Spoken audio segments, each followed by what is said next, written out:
If you've been following along with the series, or if you are a fan of AFI, you've probably noticed that the band really never has stayed within one style or genre for too long of a period. They went, especially when they hit from Black Sails in the Sunset, they went from that to Art of Drowning, to Sing the Sorrow, to December Underground, to Crash Love, and each of those albums taken as a whole is so completely different from one another. There's this kind of gradual evolution in a lot of ways. You could definitely see where they're heading with each album, except kind of when they did a complete switch from December Underground with its overproduction and electronic work to Crash Love, which kind of stripped everything away and was a much more poppier style, at least musically, but definitely darker and more atmospheric in terms of its lyrical content and vocal work.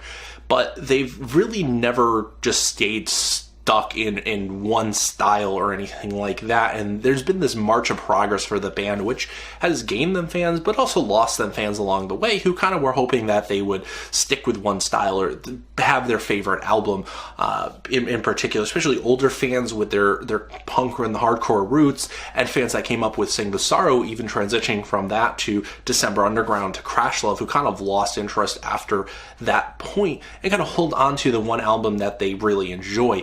And it's nice to see that everyone has a favorite album by them, but I really think that they have done such a good job with each of their different changes. It's never just out of the blue, and it's never feels like experimentation for the sake of experimentation.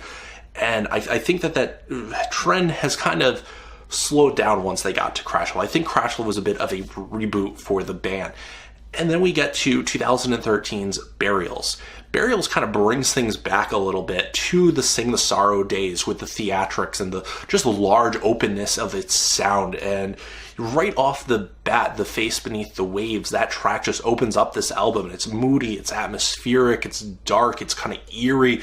It's really got this creepy vibe to it, and it's a perfect way to open up this album because it sets the tone for everything else. And for fans that had kind of lamenting the bit of aggression that they had in Crash Love that was kind of lacking on that album, and even in December Underground to a varying degrees, it's kind of back here. It's a little bit, just in your face with the song I Hope You Suffer, for instance, but it's there. It's definitely kind of going back and trending back in a lot of ways to a lot of things that fans kind of grew up with and latched onto from previous albums that, unfortunately, I think that people kind of skipped over with Crash Love because it was lacking a little bit in that department. Then we also get songs like 17 Crimes, for instance, which is clearly influenced by post-punk, and it's more something that you would have found off Crash Love. It's kind of very poppy in a lot of ways, but it is also darkly tragic, and it's definitely a track that I enjoy. As one of the first singles that they released from this album, and I think that it's an excellent track to hear. I've heard it live. It's great to hear.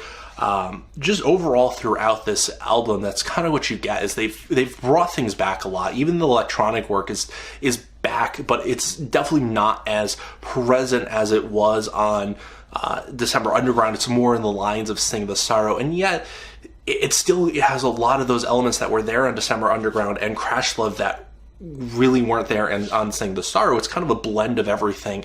The track Greater Than 84, for instance, really sounds like something from Sing the Sorrow versus something like The Conductor, which sounds more like December Underground, except I feel like they did a better job with it than they probably would have if it was done during the December Underground era of things. I definitely enjoyed this album tremendously as far as how it's held up over time. I think that they've kind of brought back a lot of the things that fans were looking for, but I don't think they went far enough on this album to regain a lot of fans from looking into them. I know it was kind of released to mixed reception. Again, a lot of people were just not interested in that more alternative rock style that they had been adopting over time and not really looking at it for what it really was.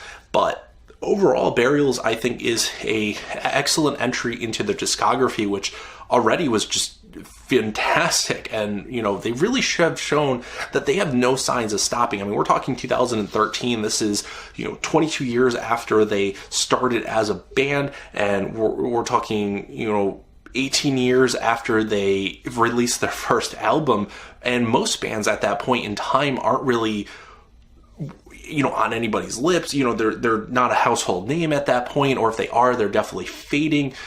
Their talent is starting, something like that. But AFI really just kept going strong with Burials, and just shown that they, despite the fact that they've never stayed still, and that they've, just, some fans may be disappointed, but they've really never cared about fans' expectations, in the sense of they're not going to be just stuck doing one thing just because that's what people like to hear. They're going to do something that they like and that they enjoy playing and that they enjoy doing. And you hear that passion in every album that they've done, but especially Burials.